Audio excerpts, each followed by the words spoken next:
guys. That cliffhanger. Supernatural has finally done it. They found something that makes Jared Padalecki look like a tiny human, and it's a dinosaur footprint. I don't even know. Also, does King Kong live in the bad place? There are so many questions, but before we get to that, let's talk about all of Supernatural's final hour-long journey in 2017. We start by catching up with Jack, who's gone to see an artist to buy a painting. Well, it's a painting of Apocalypse World because this guy is a dreamwalker, hence Jack's visit.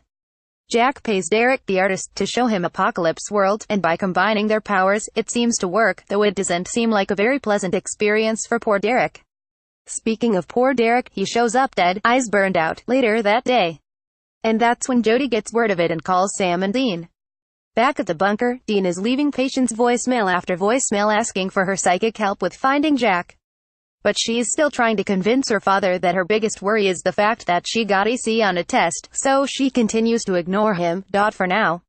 That's when we get a brief CA's update. He's still looking for Jack before Jody calls the boys and tells them about Derek's, and more importantly, about how Derek's girlfriend gave the police a description of his The result is a sketch that looks a little like Jack, though I don't think they have anything to worry about because the sketch is less than impressive, if we're being honest.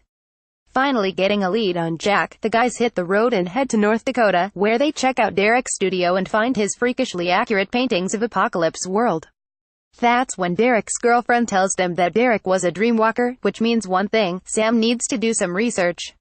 While Sam looks into dreamwalking, Dean cuts straight to the chase. What if Jack is trying to get to Lucifer? Are they prepared to him if he's gone down a dark path? The answer, no. Right now, Sam needs more information, and he knows where they can get it. After hacking into Derek's email, Sam discovered Derek had been emailing another dreamwalker named Kaya. Maybe if they talk to her, they can learn more.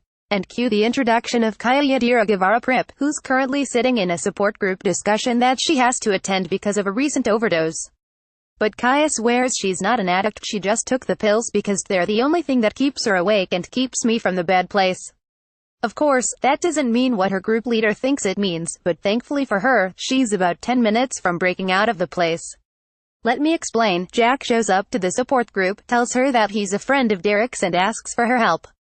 In exchange, he offers to get her out of jail. So, with Kaya following him, Jack leads her outside, casually knocking her supervisor unconscious as he walks by.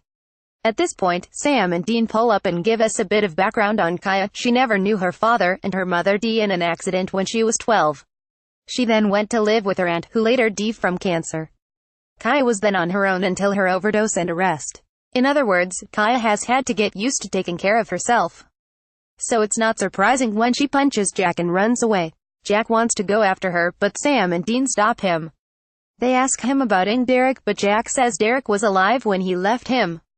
As for what Jack wanted with Derek, he tells the boys that he's been working on getting his powers under control, and in an effort to prove that he can do something good, he's been working to get the guys the thing you wanted most: Mary. Jack has been experimenting with opening doors to other worlds. He's come a long way from the pencil trick, and he's almost figured it out.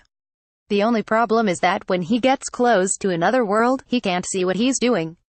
So he needs a dreamwalker to be his eyes, and according to Derek, Kaya's a very powerful one.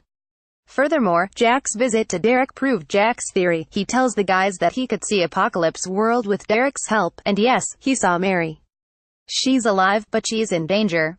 To prove it, he shows both Sam and Dean what he saw, and just like that, it's as if you see a switch flip in Dean's head. All this time he hasn't allowed himself to think that Mary's alive, but now that he knows she is, he has one mission: find her, no matter what. Next, welcome to the bad place.